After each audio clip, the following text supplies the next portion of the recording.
Vous écoutez The Pulse, le podcast du journalisme culturel pour ce 3e épisode de la mini-série Journalisme. Après avoir reçu Jérôme Lachasse et Frédéric Sirist, on continue notre envie de faire des portraits de journalistes pour qui la culture c'est important et qui essayent de la faire vivre dans leur travail, mais surtout aussi d'aborder différentes façons de travailler le journalisme culturel dans différentes organisations, dans différents formats. Et aujourd'hui, on va parler de presse papier, de presse généraliste et de bande dessinée, évidemment.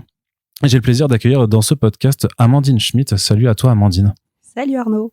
Est-ce que tu vas bien? Ça va très bien, je suis bien installée, j'ai un bon thé, j'ai une belle tasse avec Totoro, tout va bien. Voilà, ça c'est les conditions parfaites d'enregistrement de ces podcasts, il faut le savoir toujours. Tout à fait. Alors Amandine, si je t'ai invité, c'est parce que tu es journaliste littéraire, mais aussi bande dessinée de façon et même culture de façon très générale, parce que tu as écrit sur plein de sujets différents. Tu es au Nouvel Obs depuis 2011. Exactement. Depuis 2011, voilà, T'as fait tes recherches. J'ai fait mes recherches, on va en parler. Mais juste, et donc voilà, donc moi j'ai vraiment envie d'aborder la question parce qu'en fait, t'exerces un peu.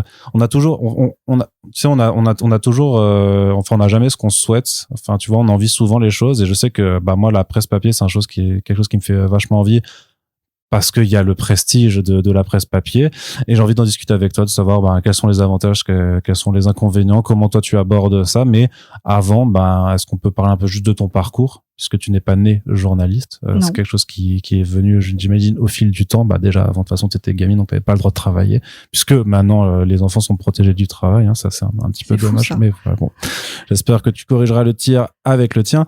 Mais donc voilà, je voudrais juste savoir un peu comment t'en es venu au journalisme. Est-ce que c'était quelque chose qui était naturel dans ton parcours? Et aussi, dans un deuxième temps, quel est ton rapport à la BD? Parce que c'est comme ça qui nous intéresse aussi beaucoup dans le podcast en général. Voilà. Très bien. Alors peut-être que je vais commencer chronologiquement. Alors puisque les deux sont liés évidemment, mais alors peut-être que la BD était là avant le journalisme. Moi, j'ai grandi avec la bibliothèque de mon père qui était dans le couloir de chez nous et où il y avait toute la BD franco-belge, donc les Lucky Luke, les Astérix, les Cubitus et puis les Dingo Dossier. En fait, on était très flux glacial comme famille. Tu lisais les Dingo Dossier? Ouais, je lisais les Dingo Dossier. Après cela, ils sont tout publics quand même. Oui, alors j'ai lu des choses que j'aurais pas dû lire trop jeune. Par exemple, les Rats Lovely de Gottlieb. Donc j'ai découvert des trucs que j'aurais pas dû forcément. Voilà, il y avait pas de barrière sur cette bibliothèque, donc ça m'a formé aussi dans d'autres domaines de ma vie. Et puis j'ai lu aussi des trucs qui m'ont traumatisé sans qu'ils soient sur la sexualité, par exemple Paracuelos je crois que c'est Carlos Jiménez qui porte sur un orphelinat en Espagne sous Franco. C'est hyper dur et vraiment ça m'a traumatisé quoi. C'est une super BD mais en même temps c'est très dur. J'ai lu aussi Idée Noire donc c'est Forster je crois l'auteur Foster, je sais plus comment il s'appelle, mais aujourd'hui je peux pas ouvrir un album de cet auteur là parce que ça me terrifie et j'ai le souvenir de ces personnages qui avaient genre une deuxième tête ou qui explosaient, qui se faisaient cracher du sang à la figure. Voilà, tout ça pour dire que malgré ces traumatismes, c'était quand même mon plaisir dans la vie que de lire mon petit Astérix sur mon canapé avec mon prince de Lu. Et je sais pas, je pense que depuis tout ce temps-là, je recherche ce même bonheur. Voilà, et que je l'ai cherché à travers ce métier. Alors, être journaliste, ça m'est quand même venu assez vite aussi. J'ai retrouvé d'ailleurs des espèces de cahiers d'école où je disais ce que je voulais faire quand j'avais genre 8 ans. Ouais. Et je disais je veux critiquer des films ou être peintre. Donc dans l'image de toute façon. Donc dans l'image et puis dans la critique, tu vois. Ouais, je suis née avec l'envie de dire ce que je pense de mon prochain. Voilà, donc c'était assez présent et en fait c'est plus après que ça s'est perdu parce que je savais pas comment on devenait journaliste. Donc j'ai longtemps eu ce métier au-dessus de la tête, j'ai longtemps eu envie de le faire. Je me rappelle que même au lycée, je crois qu'on a visité un salon d'orientation et j'avais regardé les concours d'école de journalisme et en fait il y avait une sorte de questionnaire pour le concours d'entrée à une école. Et en fait lycéenne, ça m'avait paru hyper dur. Et je me suis dit en fait je suis beaucoup trop bête pour le faire, tant pis, je mets ce rêve de côté. Voilà, puis après en fait du coup je suis restée dans l'image puisque j'ai fait des études d'histoire de l'art. Okay. J'ai fait une licence d'histoire de l'art. Donc après ma licence d'histoire de l'art, j'ai quand même, je suis allée regarder quand même cette histoire de concours d'entrée aux écoles de journalisme. Et là, je me suis dit que c'était peut-être envisageable. Donc j'ai fait ce que font tous les candidats à une école de journalisme, passer des concours, tout ça. Et sachant que j'habitais déjà à Paris à l'époque, j'ai été reçue au Centre universitaire d'enseignement du journalisme, donc c'est le CUEJ, qui est situé à Strasbourg. Or, je suis née à Strasbourg, donc je suis retournée chez mes parents pour faire une école de journalisme. Retourner vivre chez tes parents? Je suis retournée vivre chez mes parents pendant 2 ans pour suivre un master de journalisme. Alors, comment ça se passe au CUEJ de Strasbourg? Ça se passe bien. Ça se passe très bien. Oui, non, ça se passe très bien. Je trouvais que c'était une super école parce que c'était à une échelle parfaite, en fait, parce que Strasbourg, c'est une grande ville. Donc, alors, attends, je poursuis. C'est relativement une grande ville. Donc, je relativise, ma chère Amandine, parce que moi, j'ai vécu 20 ans à Strasbourg. Mais moi aussi. Et j'ai voulu en partir dès que possible. Moi, je suis partie à 19 ans et vraiment, je trouvais qu'il se passait rien. Mais pour faire une école de journalisme, je trouvais ça pas mal parce que malgré tout, il y a quand même des enjeux, je sais pas, d'une grande ville, t'as les institutions européennes, t'as la politique, t'as du sport, enfin t'as un peu tout, tu peux un peu traiter tout ce que tu veux, il y a une actualité régionale. Et en même temps, c'est pas si grand, justement, et donc t'as vraiment accès je sais pas, aux gens de la mairie, t'as accès un peu à tout le monde. Donc je trouve que pour se former, c'était vraiment super. Après c'est une école qui, je pense, comme toutes les écoles, était super généraliste. Donc on se formait un peu savoir faire tout. Et moi, je pense que j'avais envie de faire de la culture assez vite dans ma vie. Et bon, c'était pas forcément très valorisé. Mais je me suis toujours débrouillée pour trouver quand même des sujets axés sur la culture. Et puis l'autre truc, c'est que moi, j'avais super envie de faire du web. Et donc à l'époque, on était en 2007, parce que je suis très vieille, donc ça fait un moment. Ah, ça va. Ça fait quand même presque 20 ans. Ouais. Après, j'essaie de voir 2007. Moi, je passais mon bac. Ouais, tu vois. Oui, non. On a quelques années de différence, mais bon. Ouais. En tout cas, en 2007, être journaliste sur Internet, ça allait pas de soi. Et pas. Alors, on commençait à faire des formations sur des trucs auxquels on croyait beaucoup à l'époque, et c'est hyper bizarre parce que quelle idée. On faisait beaucoup de webdoc. Je sais pas si tu te rappelles ce que c'est le webdoc. Moi, j'ai pas connu ça. T'as pas connu le webdoc, mais en fait, personne, parce que ce truc n'a jamais pris. Le webdoc, c'était une espèce d'usine à gaz où tu faisais un énorme reportage, et tu mettais des photos et tu cliquais sur un truc et ça renvoyait, je sais pas, vers une interview, vers un son, vers une vidéo, et ça faisait un truc énorme, hyper long à réaliser et que personne ne regardait jamais. Ok, je crois que je vois. Il y a eu une petite vague webdoc. Et donc, nous, on se formait à ça. Et l'autre truc auquel on se formait, c'était les diaposons. Pas très intéressant non plus. Les diaposons, c'était donc un diaporama et du son par-dessus. Ouais, donc Je trouve le truc assez ringard quand même. Même en 2007, je pense que c'était déjà ringard. Oui, puis tu fais des carousels Instagram aujourd'hui, c'est la même chose quoi en fait. Tu peux mettre des photos avec du son maintenant. Ouais, mais c'est quand même beaucoup plus moderne. À l'époque, c'était brinque-ballant et pourtant, je sais pas, on donnait une importance assez grande à ce truc. Okay. Moi, je voulais juste écrire des articles sur Internet, quoi. Tu vois, j'aimais bien les blogs. Je lisais beaucoup de blogs BD. C'est pareil, c'était l'époque.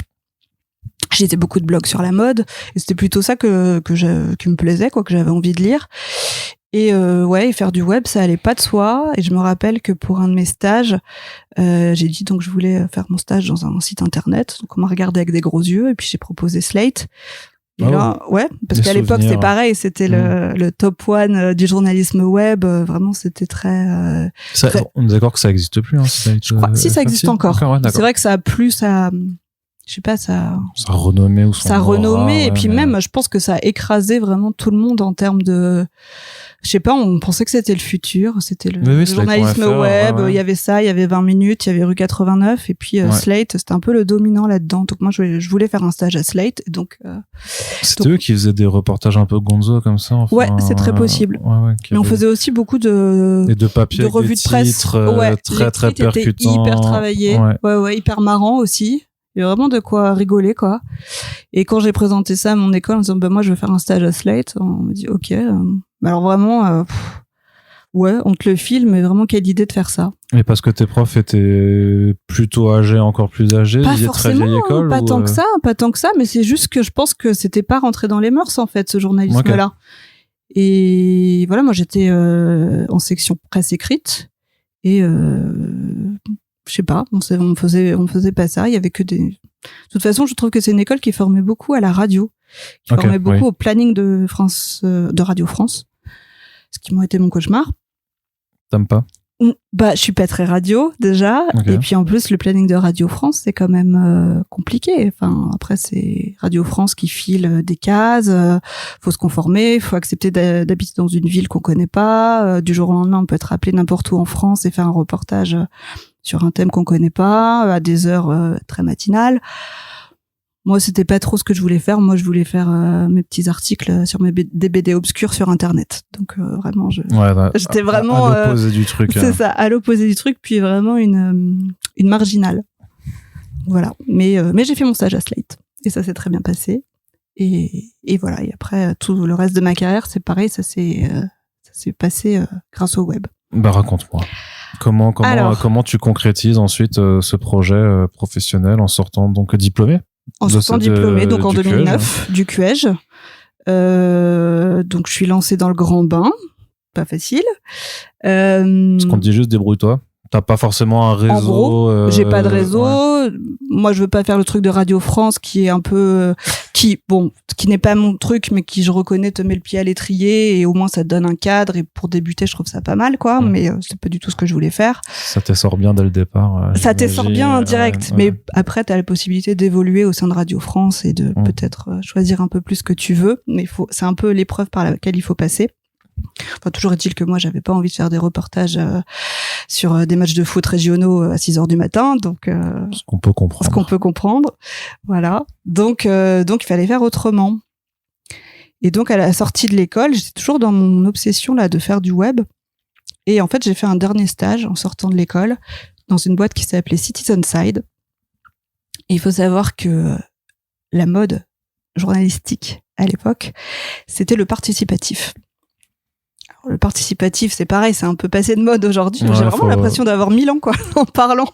Bah, le truc, c'est qu'en année Internet, t'as des phénomènes parfois qui sont tellement, juste des phénomènes, en fait. C'est ça. Tellement éphémères que c'était peut-être qu'il y a que 20 ans, mais en année Internet, du coup, c'était il y a un million d'années. C'était il y a 1 million d'années. C'était il y a 1 million d'années. Eh bien, mes chers enfants, j'ai connu la mode du participatif, voilà. Mère Castor, raconte-nous une histoire. Le participatif, c'était quand on pensait, dur comme fer aussi, hein, que les citoyens allaient prendre la parole sur Internet et allaient peut-être faire leurs propres articles, quoi, dire ce qui se passe près de chez eux, envoyer leurs photos, rédiger des trucs. Mais donc du participatif dans l'information, pas que de l'opinion. Dans l'information. Voilà, c'est pas comme les blogs Mediapart ou les trucs comme ça, quoi. Voilà, mais c'est un peu la même idée.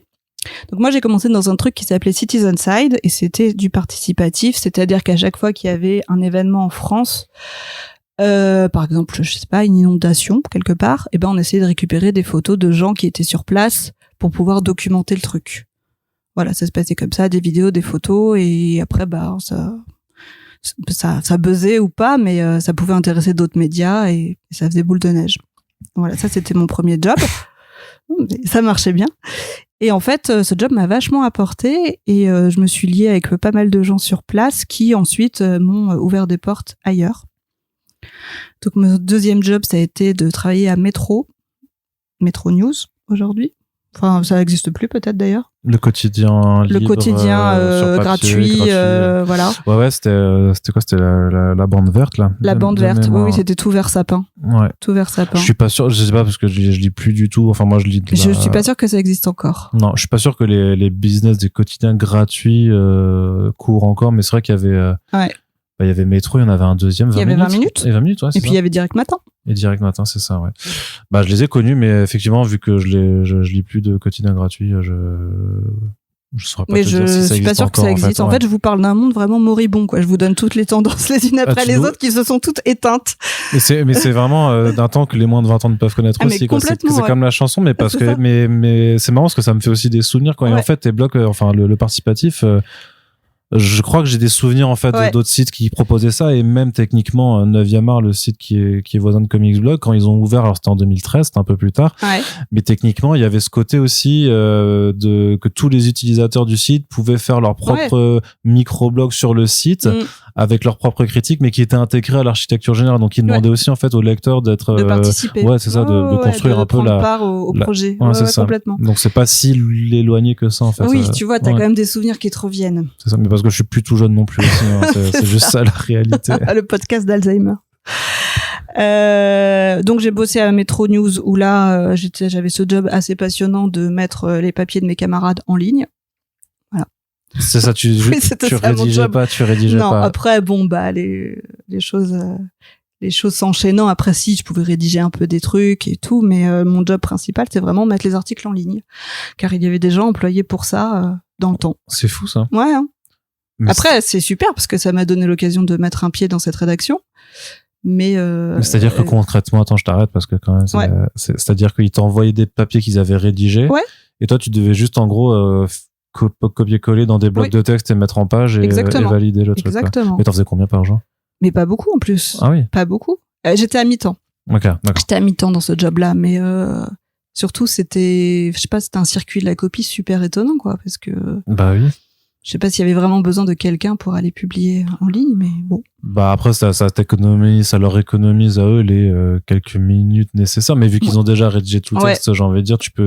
On va dire que c'est l'édition web quoi. Ouais, je faisais l'édition web. Je mettais en page pour le site. Je sais plus si je retitrais ou pas, peut-être. T'avais ce pouvoir-là. J'avais ce pouvoir-là. J'avais peut-être le pouvoir d'appuyer sur publier. Je me rappelle pas. Et donc, comme j'étais à mi-temps chez Metro, et ben, je faisais aussi des piges, et notamment à France 24, pour, encore une fois, un site participatif que j'aimais beaucoup, qui s'appelle toujours, je ne sais pas s'il existe encore, Les Observateurs de France 24. Et là, c'est pareil, on essayait de trouver l'actualité dans le monde entier et d'interroger une personne sur place et qu'elle nous donne son témoignage, et on le rédigeait comme un post de blog avec des photos éventuellement données par la personne. Et ça, c'était assez intéressant parce que comme ça couvrait le monde entier, bah, tu pouvais te retrouver à parler avec, je sais pas, quelqu'un au Nigeria, quelqu'un au Vietnam, quelqu'un en Angleterre. Et ça, c'était assez cool. J'aimais bien. Mais ce n'était que de la pige. Ça, parce que toi, t'as connu ce milieu de la pige, qui est de réputation très terrible. Difficile. Oui. Terrible, c'est le terme que tu emploies, terrible. Terrible. Bah, je pense qu'il est vraiment terrible aujourd'hui en plus. Moi, j'arrivais à trouver. Bah, j'avais ce mi-temps à un métro, donc j'avais une sorte de matelas, et puis après, bah, je trouvais des piges. Mais oui, c'est impitoyable. Parce que c'est comment ça pour ça, ceux qui nous écoutent, comment ça fonctionne en fait? C'est genre tu demandes à n'importe qui, vous avez quelque chose, un sujet sur lequel je peux rédiger, ou tu proposes des sujets et personne te les accepte. Alors pour France 24, c'était particulier, c'était des journées. Je sais plus je pense que c'était le vendredi que je faisais ça à l'époque. Un peu tous les vendredis, j'allais à France 24 et je signais vraiment un contrat de pige à la journée. Donc on était vraiment payé pour une permanence de journée. Donc en plus c'est pas inintéressant financièrement. Et donc bah le jour où j'étais là le vendredi, je devais trouver un témoignage à faire, un truc, et je me débrouillais comme ça. Mais c'est pas du tout la même démarche que proposer un sujet à un magazine ou autre et attendre qu'il soit validé. Non, c'était des piges régulières. Je venais régulièrement dans les locaux de France 24 et je faisais ça. Je rédigeais les observateurs de France 24. D'accord. Voilà. Et j'ai pas trop fait de pige en mode je propose un synopsis à un rédacteur en chef, il me l'accepte et c'est publié et je suis payé à la parution. 6 mois après. 6 mois après, quand ils veulent, ou jamais. Parce que ça arrive aussi. Ça, j'ai pas trop fait. Non, moi, j'ai trouvé des trucs un peu réguliers. J'étais un peu. T'as réussi à éviter cette jungle. Je me suis sécurisée. Après, c'était pas royal non plus, hein, comme finance déjà, enfin comme paye. Et puis, tu vois, les piges à France 24, elles se sont arrêtées au bout d'un moment. Donc, tout ça est très précaire. Et même mon contrat à Métro s'est arrêté aussi, parce que je pense que c'était un CDD. Et il s'est arrêté au bout d'un moment. D'accord. Donc, là, je restais un travailleur précaire. Ouais. Sans assurance d'avoir le même taf à 6 mois. Pas du tout. Par rapport à l'instant. Complètement. Non, c'est. Bah, après, ça, c'est. Je pense que tout journaliste qui débute passe par cette phase, voire il reste peut-être plus aujourd'hui que dans mes années où j'ai commencé. Oui, surtout qu'il y a eu un papier il y a pas si longtemps que ça qui disait que je sais plus combien de pourcentage des gens qui se lançaient dans le journalisme au bout de X années, en fait, on avait genre 60% qui arrêtaient définitivement, en fait. Mais je les comprends très bien. C'est super inconfortable. Je pense qu'il y a en plus beaucoup moins de débouchés maintenant que vraiment d'année en année, ça m'ennuise. Oui, avec tout un tas de process qui ont pris le pas sur le web. Bon, on parlera même pas des IA aujourd'hui, je pense. Oui. Oui. Mais c'est tout un volet aussi. Non, mais complètement. De merdification, comme on dit. Totalement. Du web. Donc ok, donc tu étais à Metro News et donc France 24. Ouais. Et ensuite, donc là, ça dure à peu près 2 ans, tous ces trucs. Et donc ensuite, je me retrouve sans contrat puisque Métro n'a pas prolongé, France 24 non plus. Et là, grâce à une des personnes que j'avais rencontrées dans mon dernier stage de fin d'études à Citizenside, je décroche un CDD au Nouvel Obs. Par la voie du participatif, encore une fois. Donc juste le Nouvel Obs, tu lisais déjà, tu connais. J'imagine que tu connaissais bien parce que c'est un organe très connu. Oui, voilà, c'est un titre qui a une réputation, qui est quand même ancien, qui est de gauche aussi, c'est quand même important aussi pour moi. Donc moi, je suis ravie de pouvoir rentrer dans cette institution. Quand même. Est-ce que ça s'appelait juste l'Obs à l'époque où il y avait Alors ça s'appelait le Nouvel Observateur à l'époque. Car il y a eu beaucoup d'allers-retours. On est basé par le Nouvel Obs, l'Obs, et aujourd'hui c'est Nouvel Obs. Ouais, d'accord. Voilà. Et Et même nous, on s'y perd un peu. D'ailleurs, l'autre jour, j'ai appelé quelqu'un. Je fais attends, ça s'appelle comment déjà ? Ah oui, Nouvel Obs. On a longtemps été l'Obs, donc voilà. Ouais, parce que moi, je me rappelle que mes parents étaient abonnés et que je me rappelle que ça a changé de titre. À ce moment-là. Donc tu fais du participatif en arrivant là-dessus. Ouais, au Nouvel Obs, ça existait aussi. Donc là, on est en 2011. Je rentre dans un site du Nouvel Obs qui s'appelle Le Plus. Oh, oui, ça me dit quelque chose. C'est ce que tu te rappelles du Plus. Parce que ça avait quand même... ça faisait une sacrée audience, quoi, ce site, à l'époque. Ça battait vraiment des records de vues, quoi. C'était assez... Enfin, ça avait quand même... une vraie présence dans le paysage médiatique. Après, le fond était pas toujours, était parfois contesté, mais bon, il y avait un peu à boire et à manger. C'était quoi le principe alors ? Alors le principe, donc déjà, c'était très très orange. Ouais, toute la bannière était orange et puis il y avait des petits plus orange aussi. Et donc le principe, c'est que c'était un site participatif. Donc, à chaque fois que se passait une actu, on essayait d'avoir quelqu'un qui réagissait et qui donnait son avis. Donc, soit un expert. Par exemple, aujourd'hui, là, il y a eu le vol au Louvre. Je pense que typiquement, à cette époque-là, on aurait trouvé un expert des bijoux napoléoniens et on l'aurait interrogé, puis on aurait fait l'avis de l'expert.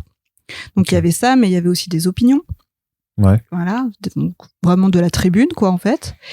Et puis des chroniques. Par exemple, on suivait beaucoup la télé-réalité à l'époque et on avait des espèces de chroniqueurs attitrés qui tous les, je sais pas, samedi ou vendredi, je sais pas quel jour ça passait, allaient faire un texte sur Koh-Lanta.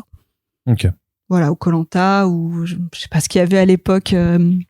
Toujours ce qu'il y avait aujourd'hui. Ouais, Top Chef. L'amour est dans le pré. Top Chef peut-être. Voilà. Le truc qui fonctionne, quoi. Le meilleur pâtissier, j'imagine. Ouais, il y avait peut-être pas le meilleur pâtissier à l'époque. Ouais, je sais pas. C'est bizarre. Parce que j'ai l'impression que ça fait très longtemps, mais j'ai pas le souvenir qu'il y avait des articles là-dessus. Après Koh-Lanta, je vois très bien les types d'articles, de débriefs. Il y avait des tas de débriefs et tout. Ouais, L'amour est dans le pré. Plein de trucs comme ça. Voilà. Et donc, notre job de journaliste, en plus, on était assez nombreux, quoi. On y repense je suis quand même assez soufflée de la rédaction qu'on avait pour faire ça, parce que je pense qu'on était une dizaine, quoi. Oui, de journalistes, ce qui est quand même pas mal, quoi. Voilà, notre boulot, c'était d'aller chercher des interlocuteurs, de les interroger, puis de transformer ça en verbatim, donc de gommer nos questions et de faire comme si la personne avait écrit elle-même spontanément. Son texte. Voilà, car le participatif pourrait être un mensonge. Enfin, en tout cas, c'est vraiment très rare qu'une personne ait une plume assez aguerrie pour aller se dire tiens, je vais faire un texte sur ce site qui va être parfait, qui n'aura besoin d'aucune retouche. Donc en général, c'était plutôt des journalistes qui trouvaient des interlocuteurs, qui les appelaient puis qui transformaient ça en texte à peu près édité, quoi. Vous faisiez les plumes des autres. On se faisait les plumes des autres, ouais, porte-plume. Donc t'as commencé ton CDD par là. Ouais. Donc j'imagine qu'après il a fallu le pérenniser. Oui, mais d'ailleurs, en fait, je crois qu'il y avait un moment où je faisais le plus le matin et métro l'après-midi. Ce qui me faisait des journées énormes. Ouais, j'allais dire, ta cadence là. J'étais hyper fatiguée tout le temps. Je me rappelle que j'allais chez des amis, je m'endormais sur le canapé, quoi. Mais bon, après, le CDD, il a dû durer quelques mois au plus. Et puis, il s'est arrêté aussi. Il n'a pas été transformé en CDI. Mais il se trouve que par un concours de circonstances, il y avait à ce moment-là une personne qui quittait le site internet du Nouvel Obs, le vrai site internet du Nouvel Obs d'actu, qui s'appelait Temps Réel à l'époque. Oui. Ouais, tempsréel.nouvelobs.com. Et il y avait une personne qui partait pour Mediapart. Et donc, il y avait une place libre. Donc, on m'a proposé la place, quoi. Je pense en CDD, puis en CDI. Ok, ouais, on est venu te dire. On est venu me dire, bah tiens, ça tombe bien si tu veux faire ça. Il y a une place ouverte là. D'accord. Et vraiment, c'était pas gagné d'avance du tout, quoi. Le timing était très bon, et heureusement, mais c'est une question de chance plus qu'autre chose, quoi. Ouais, ou d'être là, au bon endroit, au bon moment. C'est souvent comme ça, de toute façon. Ouais, c'est souvent comme ça. Et que tu sois disponible aussi à ce moment-là. Et que tu sois disponible et que t'aies fait tes preuves en même temps. Ça va un peu rien dire, mais.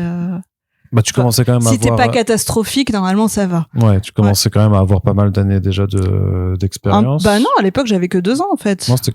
Oui, d'accord, oui, bah, remarque, oui. Parce que je pense que j'ai dû commencer début 2011. Je pense que j'ai dû commencer en avril 2011. Non, mais t'avais bossé bossé avant aussi. Tu vois. Donc, c'est pas non plus dingue, quoi.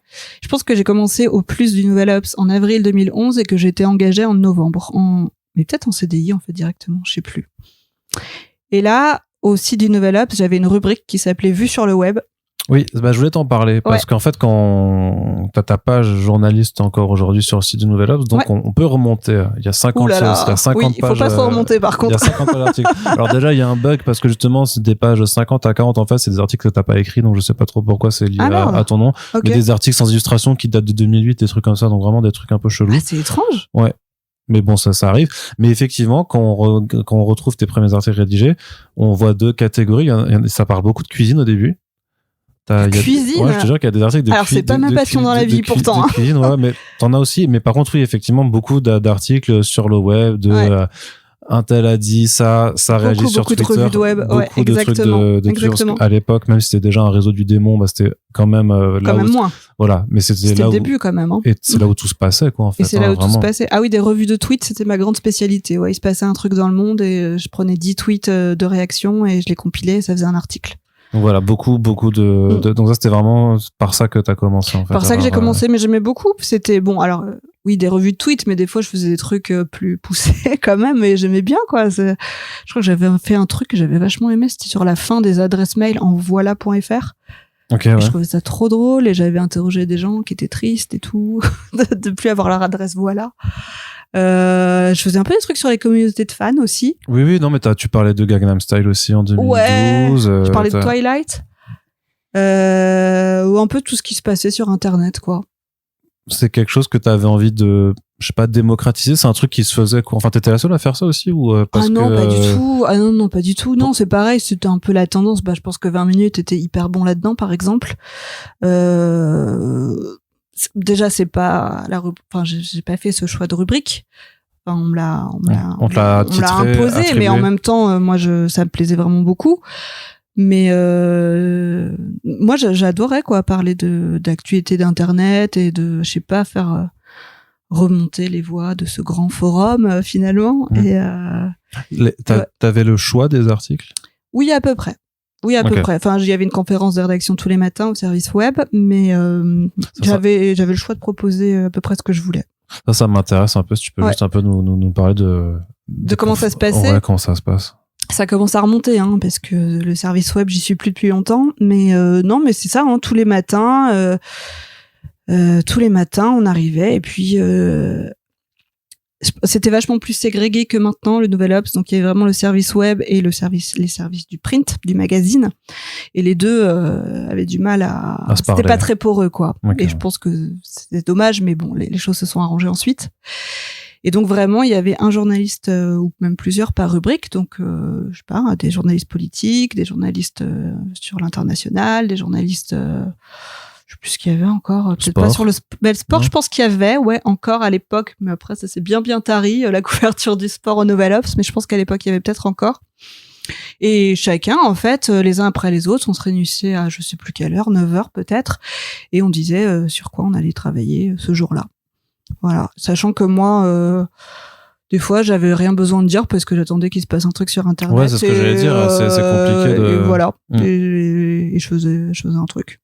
Parce que ça implique de prévoir, en fait, et d'avoir déjà fait ta veille, les limites le matin avant 9h mais en fait, les meilleures revues de tweets, c'est celles qui sont vraiment spontanées et qui réagissent à un truc qui se passe, au moment M. Donc, j'avais pas toujours besoin de dire sur ce sur quoi j'étais.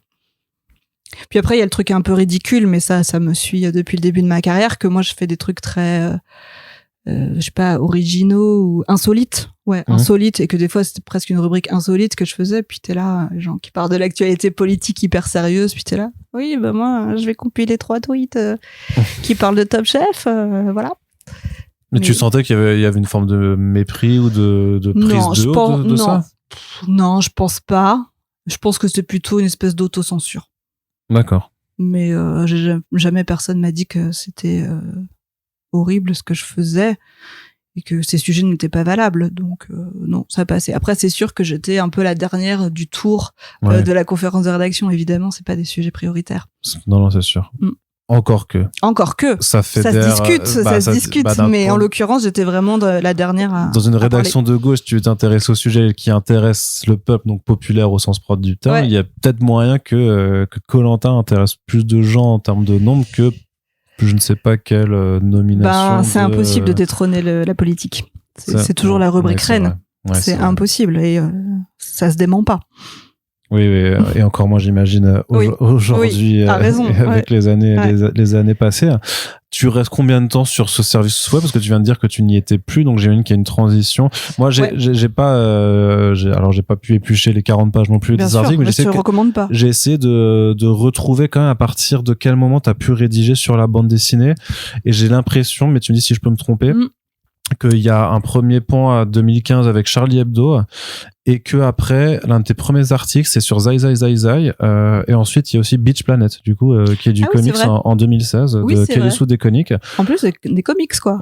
Et donc des comics, c'est bien pour ça que tu es dans ce podcast. Mais est-ce que c'est dans cet horizon là ou est-ce que j'ai loupé des trucs? Non, t'as pas loupé de trucs. Je pense que évidemment j'étais toujours travaillée par mon envie de faire de la BD.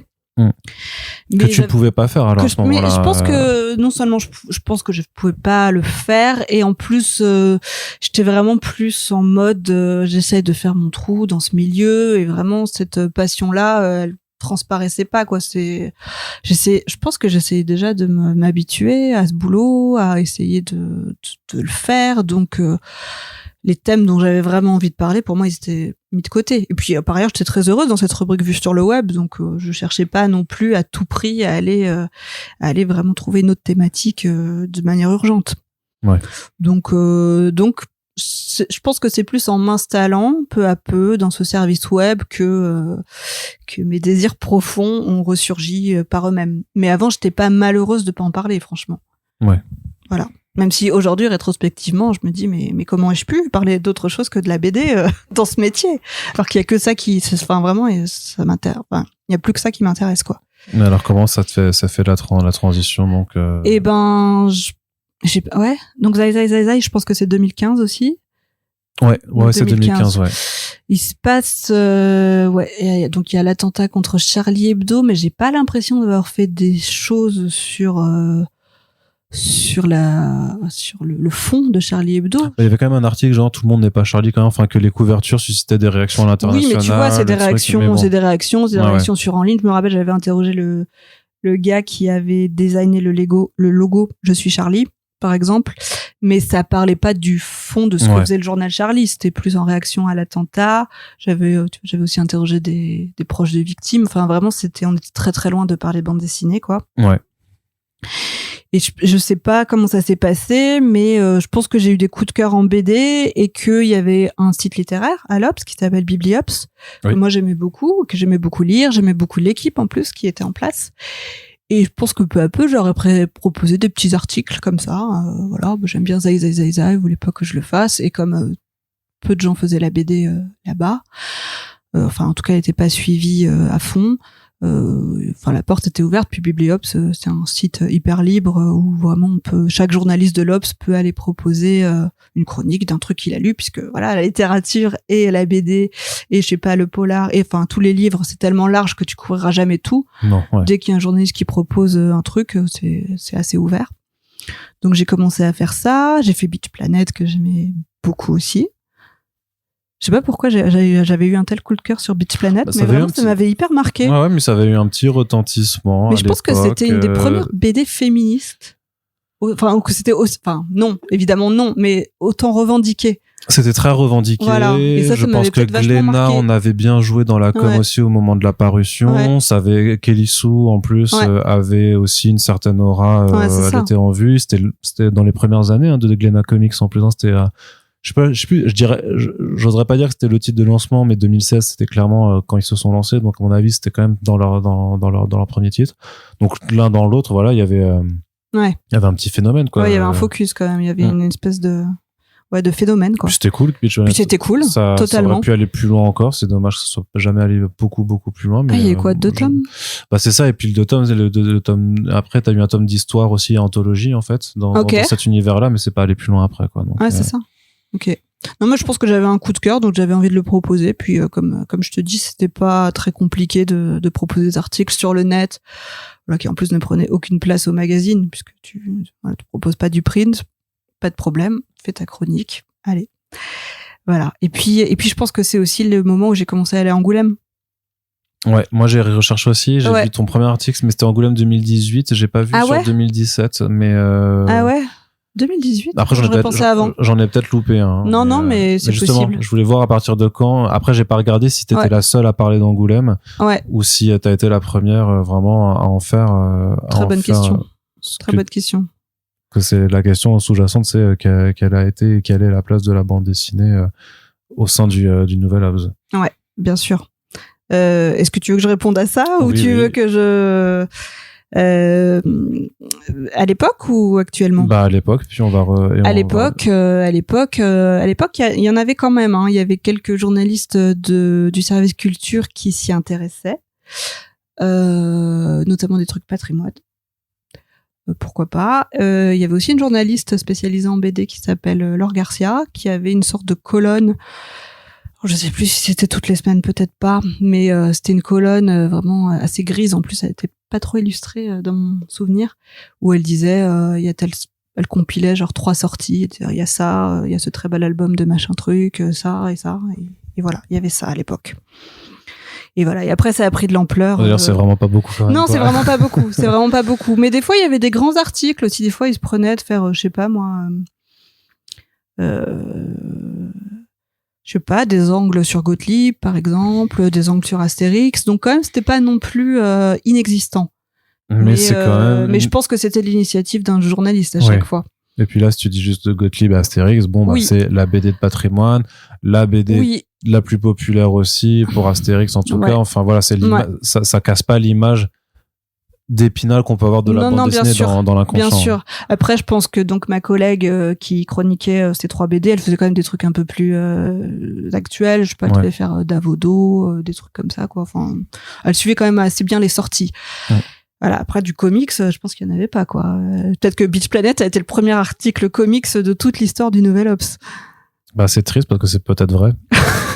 Non, j'en sais rien. Peut-être qu'ils ont fait des trucs sur Superman, tu vois. Non, et puis, je pense qu'ils ont parlé de comics sans savoir que c'était du comics aussi, en fait.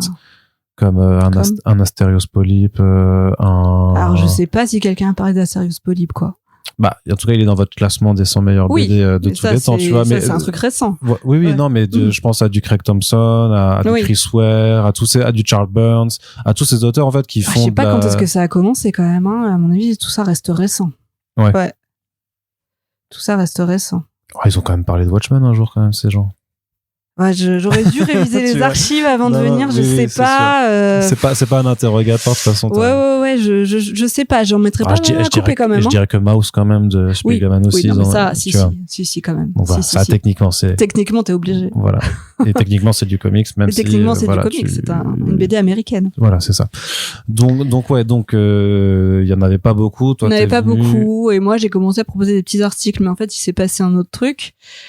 Très important pour mon cheminement dans cette entreprise et pour cette entreprise tout court, c'est qu'il y a eu un plan social en fait en 2017 au Nouvel Ops. Ok. Donc un plan social, c'est le mot gentil pour dire une vague de licenciements. De départ volontaire. De départ volontaire. De départ volontaire.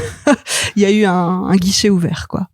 Et en fait, à la suite de ces départs, il y a eu une espèce de restructuration de tout le journal. C'est juste parce qu'il y a eu un rachat par quelqu'un, parce que c'est l'état de la presse papier qui, qu'on sait qu'elle va de moins en moins bien au fil des ans, mais. Alors, je t'avoue que je ne me rappelle plus du tout quelle était la cause de ce plan social, et c'est très moche de ma part d'ailleurs.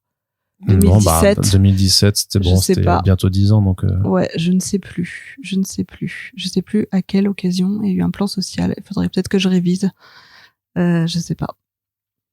Mais écoute, on regardera. On se renseignera. Tu l'as refoulé, c'était traumatisant. Ouais, et tu l'as refoulé très très loin. En même temps, c'est horrible à dire, mais c'est aussi ce qui m'a donné une place plus proche de ce que je voulais faire au sein de ce journal. Donc c'est un peu horrible, mais. Bah non, mais c'est de mon côté, si moi j'ai pu prendre les commandes de Comics Blog, c'est parce que l'ensemble de mes collègues de l'époque sont partis aussi et qu'il restait que moi, en fait. Ouais. Donc, bon, à un moment, tu saisis aussi les opportunités quand elles se présentent à toi, quoi. En tout cas, il y a eu des tas de postes ouverts à différents services du Nouvel Ops. Et il y en avait notamment un à Bibliops, qui est donc le site littéraire du Nouvel Ops. Et donc, j'ai candidaté. Mais je me rappelle, c'était assez cocasse parce qu'à l'époque, ils nous disaient non, il y a que les personnes du print qui peuvent postuler à ce poste-là. Là, bah ok, mais c'est pour tenir un site web. Donc, ça n'a pas grand sens, ouais. Donc, je suis partie en mission lobbying. Et voilà, je suis allée voir mes différents directeurs et j'ai plaidé ma cause, j'ai retracé mon parcours et j'ai dit à quel point j'étais vraiment la personne hyper adaptée pour ce poste. Mais j'étais vraiment pas la seule candidate du tout. Il y a eu beaucoup de gens qui étaient intéressés. Alors combien de gens sont tombés malencontreusement dans les escaliers pendant cette période-là Oh, des tas. Une nouvelle vague de départ étrange. Mais moins volontaire cette fois. Ouais, non, je sais pas. Non, en fait, ça s'est assez vite resserré. Et puis il y a des gens qui ont juste aussi quitté l'entreprise, qui ont pris ce plan pour aller faire autre chose. Ouais. J'espère que j'ai pas lésé trop de personnes, mais je pense pas. Je pense que les gens sont à peu près ont été recasés là où ils ont eu envie. Et puis de toute façon, moi j'ai postulé, mais c'est une décision du service culture qui a voté carrément pour savoir. Ouais, ça se fait par des votes. Officieux, hein, voilà, mais moi je trouve ça bien, ils se sont concertés entre eux pour savoir s'ils étaient d'accord de faire entrer une nouvelle personne et comment cette nouvelle personne allait s'articuler dans l'organisation du service et même s'entendre avec les uns et les autres. Je trouve ça très bien qu'ils en discutent avant, quoi. Ce qui transparaît, c'est que c'est quand même des rouages et des mécaniques qui sont lourdes, complexes, complètement. Mais oui, opaques. Mais oui. J'imagine aussi pour les gens qui arrivent. Bien sûr. Oui, non, moi ça a été un hyper long cheminement au sein de ce même journal et vraiment ça s'est fait à la suite d'opportunités, puis parfois de travail ingrat aussi, parce que moi des fois, oui, parce que j'ai pas précisé, mais quand j'étais au service web par exemple et que donc j'avais cette super rubrique web qui m'intéressait beaucoup, il y avait aussi plein de choses qui m'intéressaient moins, notamment le fait qu'on avait des permanences d'actu, donc tu venais je sais pas à 7h du matin ou bien le soir ou bien le dimanche ou bien le samedi, t'étais seul dans tout le bâtiment du Nouvel Ops et tu bâtonnais des dépêches. C'est quand même hyper moins marrant comme partie du boulot, et je l'ai fait aussi des années parce que déjà il fallait bien manger, oui, et puis aussi parce que j'avais pas le choix, et puis parce que au final, au fur et à mesure de ce jeu de patience, tu finis par t'approcher toujours un petit peu plus de ce que tu as envie de faire. Et c'est ce qui s'est passé. Mais ça a mis des tas d'années. Et c'est vrai que du coup, tu peux pas... Enfin, c'est hyper dur de dire à un jeune journaliste aujourd'hui, tu sais, si t'attends 7 ans, peut-être que t'auras un poste qui t'intéressera un peu. Mais pour moi, c'est ce qui s'est passé. C'est juste des années de cheminement au sein d'un même journal et de faire savoir ce que je voulais faire et de m'en approcher juste un peu plus à chaque fois. Alors donc, tu arrives à Bibliops. J'arrive à Bibliops, donc là, en 2017. C'est la consécration, alors c'est... J'étais tellement heureuse, vraiment, j'étais super contente de rentrer dans ce service. Parce que là, tu savais que à partir de maintenant, tu n'aurais qu'à rédiger que sur des bouquins. Que ce soit de la bande dessinée, mais aussi ces fameux livres sans images que les gens aiment bien lire aussi également, même si on a un peu du mal. C'était pas tout à fait le contrat de départ quand même. Hein. Ouais. Encore une fois, c'est pas la BD est pas toute cuite dans ma bouche. C'était pas exactement ça. Alors, explique-moi. Et ben en fait déjà j'étais je sais pas pourquoi, mais j'avais un poste à cheval entre la culture et le service ID, donc qui traite les essais, les documents, tout ça. Donc déjà je pouvais écrire sur les livres, oui, mais les romans et les essais. La BD, vraiment, quand j'ai le temps, quoi. Donc déjà, non, c'était plutôt les livres sans images, pour commencer. Et comme je te dis, moi, j'étais hyper heureuse de rentrer dans ce service, mais en fait, ça a été assez, je sais pas, ça a été un choc en fait. Ça m'a vachement perturbée. Parce que moi jusqu'à présent j'étais dans des services web avec des gens de mon âge, à peu près du même milieu social aussi, et on faisait un peu tous les mêmes boulots qui étaient parfois des boulots de tâcherons quoi, un peu bêtes et méchants. Et là t'arrives dans le sein des saints où t'as des collègues de tous âges, très expérimentés, extrêmement cultivés, beaucoup de mecs aussi quand je suis rentrée, même si ça s'est arrangé par la suite, c'était quand même une majorité d'hommes. Et honnêtement, moi, je me suis sentie écrasée sur tous les plans.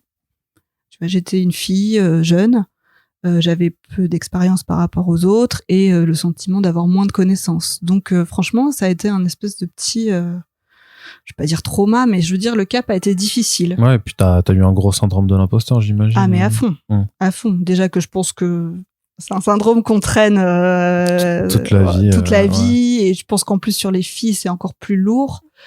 Arriver là dans un truc où t'es en minorité sur tous les domaines, c'est hyper dur, quoi.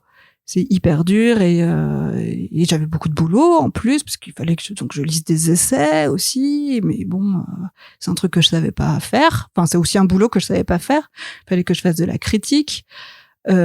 Jusqu'à présent, j'en avais pas fait, quoi, à part pour mon loisir sur des vagues blogs, mais j'étais en train d'apprendre, quoi.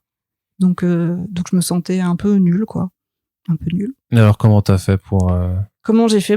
Mes collègues étaient quand même hyper sympas. Ils m'ont pas jeté sous le bus. Ils m'ont pas jeté sous le bus. Ils m'ont accueilli quand même. Ils m'ont appris plein de trucs en fait, et j'avoue qu'aujourd'hui je trouve ça vraiment super d'être dans un service où il y a plusieurs âges, des gens qui ont des centres d'intérêt hyper différents, c'est hyper riche et nourrissant. T'as de la transmission. Exactement. Mais c'est un truc dont je m'étais pas rendu compte avant, puisque comme je te disais, j'étais juste avec des jeunes gens qui débutaient en fait. Ouais. On était tous un peu du même sérail, quoi. Ouais, tous des galériens. Ouais. Tous des galériens, voilà. On était dans le fond du bateau à ramer. Et là, tu te dis, ah ouais, non, on peut faire plein de choses, on peut apprendre plein de choses. Est-ce que t'as une idée de trucs que t'aurais appris comme ça, vraiment au contact de tes aînés et de tes pairs? C'est surtout sur l'écriture. Ouais. C'est surtout sur l'écriture, parce que moi, je pense aussi que j'ai perdu des années et des années à faire du bâtonnage de dépêche où t'apprends absolument rien. Et en fait, l'écriture magazine, notamment, c'est quand même une autre mécanique, quoi. Et c'est franchement à force de discuter avec eux et de les lire que au fur et à mesure des années, j'ai compris qu'on pouvait écrire différemment, être beaucoup plus fun. C'est quoi les règles de l'écriture de papier, alors? Franchement, l'écriture d'un magazine comme le Nouvel Obs, c'est pas du tout comme écrire pour déjà pour un site internet, et puis pour un autre journal. Tu vois, par exemple, Le Monde, c'est assez simple. Simple. C'est pas simple à écrire, mais c'est assez. Je sais pas comment dire ça, mais je sais pas comment dire ça. Tu vois ce que je veux dire? Le monde, c'est assez, faut être synthétique. Faut être synthétique. Il faut, et ça dépasse pas trop, quoi. Enfin, il y a pas trop de jugement. C'est factuel. Bah, non, voilà. Parce que le journal, enfin, Le Monde est censé être vraiment le journal au centre. De référence. Et de référence. Ouais. Même si politiquement, il y a sur certains sujets ils sont plus à gauche, sur d'autres ils sont clairement sûr. Plus centre droit, ou en tout cas il laisse faire des choses, on va dire. Mais oui, c'est pas marqué avec une opinion comme le Nouvel Obs et comme Libération à gauche, ou comme à droite avec Le Figaro. Et, c'est ça. Et ben c'est un peu comme l'écriture de Libé, c'est un truc un peu plus je sais pas, incitatif, on peut se permettre des tournures de phrases, si je veux vraiment pousser, mais alors là je vais vraiment passer pour une grosse connasse, mais c'est un peu de la littérature, quoi. C'est des effets littéraires, tu peux, je sais pas, utiliser des figures de style, j'en sais rien, des adresses au lecteur, tu peux un peu plus pimper ton propos, quoi. Voilà. Et ça, c'était vraiment pas évident pour toi. Et c'est pas évident du tout, mais c'est pas facile, quoi. C'est pareil, tu n'es pas en sachant écrire dans un magazine. Donc j'ai notamment beaucoup appris avec mes collègues, dont plein étaient écrivains à côté. Ok. C'est aussi une tradition du Nouvel Obs. Les écrivains de l'Obs, il y en a plein. Il y a même une rubrique qui s'appelle comme ça dans notre journal. Il y en a plein qui écrivent des livres à côté, et c'est vrai qu'ils ont... Et qui sont critiqués après par le Nouvel Obs, par les pairs du Nouvel Obs, non? Alors la critique, les écrivains du Nouvel Obs, on met juste en avant un de nos écrivains, un de nos journalistes. Voilà. Et c'est vrai qu'on le critique pas. On va pas le tirer à boulet rouge dessus, parce que bon, ça se fait pas. Mais il y a des plumes. Il y a des vraies plumes. Et ça, je trouve ça, enfin, pour moi, ça a été hyper important, et ça m'a appris vraiment plein de trucs, quoi. C'est vraiment super, quoi, à la fois savoir recueillir des faits bruts, et à la fois après de les vendre, quoi, de les enrober, les enjoliver, enfin, je sais pas, tenir le lecteur par la main, quoi. Il y a aussi une question de place, j'imagine, quand tu passes sur le papier, c'est que, justement, à l'inverse d'Internet, où techniquement, tu pourrais tartiner sur des kilomètres, ça ne change pas, mais ça, c'était un truc qui me perturbait pas mal au début, parce que Internet, effectivement, c'est la liberté, il n'y a pas de calibrage précis. Si on veut faire 30 000 signes, c'est possible. Il faudra juste pas payer 30 000 signes, mais... voilà. Et moi, comme je suis en CDI, je suis payé que je fasse 1000 signes ou 30 000. Ouais. Voilà. Mais sur le print, t'apprends la politique du calibrage. Et en fait, ça peut être super, parce que c'est un exercice, tout simplement. C'est un exercice de te dire, là, j'en parle, j'ai que 1000 signes. Je parle de tel livre. Et on s'y fait, franchement.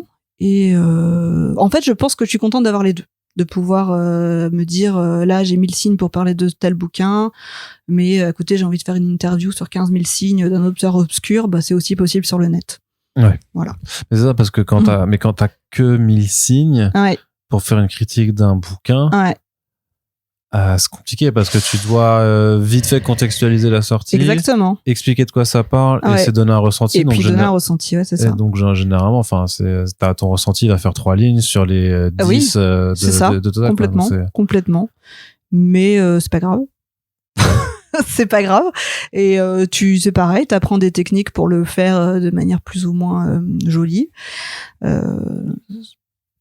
sais pas, c'est plus un truc qui me dérange, vraiment plus. Et puis comme on a plein de formats divers, moi ça m'amuse plutôt de jongler, parce qu'à la fois je peux critiquer un poche en 800 signes, je peux faire une critique de livre en 1000, je peux en faire en 2000, et puis après s'il faut tartiner sur 3 pages, je sais faire aussi. Alors comment ça se passe aujourd'hui, donc ce taf, comment est-ce que tu jongles entre les différents formats? Est-ce que donc toi t'es que dans le papier, vraiment tout ce que tu publies sont pas en papier, ou non, t'as pas aussi du des tout. trucs pour le... Non, voilà, c'est ce que... Alors déjà, je n'ai plus été, au bout d'un moment, j'ai plus été à cheval entre le service ID et le service culture. J'ai pu être cantonnée à la culture, donc ça, c'était déjà beaucoup plus confortable. Et c'est là que j'ai pu faire entrer de la BD, n'est-ce pas? Et donc, aujourd'hui, en fait, c'est pareil, ça s'est fait naturellement. Au service culture du Nouvel Obs, il y a une conférence de service tous les mercredis matins. Est-ce que c'était déjà mercredi matin en 2017? Je sais plus, c'était peut-être jeudi. Bon, c'est pas grave. Un jour dans la semaine, on se réunit avec tout le service et on a la possibilité de proposer des sujets. Et je pense qu'assez vite, j'en ai proposé pour le print. Mon chef de l'époque était plutôt ouvert. Et bravo à lui, parce que Vraiment, des fois, les BD, par exemple, moi, ce que j'aime, c'est les monstres. Ouais, d'Émile Ferris. Voilà, d'Émile Ferris, au moment où c'était pas du tout connu, avant sa sortie en France, en fait, ils ont accepté un papier là-dessus, alors que c'était pas gagné, quoi.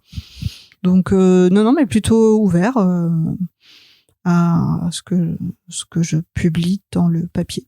Donc, c'est-à-dire que si tu as ta conférence le mercredi ou le jeudi matin, donc tu pitches ton projet, c'est-à-dire que tu as déjà un synopsis rédigé ou tu le présentes juste comme ça pas du tout. Ouh là là bah non, je suis pas une personne aussi organisée. Ah non, vraiment, tu sais, des fois, ça peut être juste... j'ai lu tel livre, c'est vachement bien, faudrait faire un truc, non ? D'accord, ça peut être, ça peut être très instinctif. Alors, ça peut être très instinctif. C'est aussi un moment d'échange et de discussion, et tu peux venir avec un truc hyper cadré, avec une idée vraiment très précise de ce que tu veux faire, mais c'est pas obligatoire. Et puis on est nombreux. Hein. Moi, dans mon service, j'ai des gens qui font le cinéma, la musique, le théâtre, voilà. Donc non, c'est plutôt un moment d'échange et tu proposes, quoi. Tu proposes, et puis des fois, tu te dis, ça, je le verrai plus en interview, ça, je le verrai plus en enquête. Il y a plusieurs bouquins sur le même thème, est-ce qu'il y aurait pas un papier général à faire ou alors, tel auteur est absolument incroyable, faut absolument l'interviewer.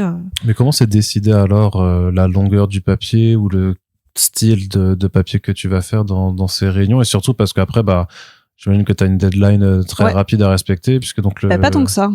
Non, c'est pas forcément le mercredi pour la sortie du jeudi prochain. Non, justement, c'est beaucoup plus en amont que ça, ce qui pose des difficultés d'ailleurs parfois de trouver un truc aussi longtemps en avance et de même de choper la personne parfois, parce que par exemple il y a des auteurs qui sont de passage à Paris, à un moment donné ça va pas coller avec ton timing de publication. Non, c'est proposer ces conférences de service. Là, on parle en semaine à l'avance.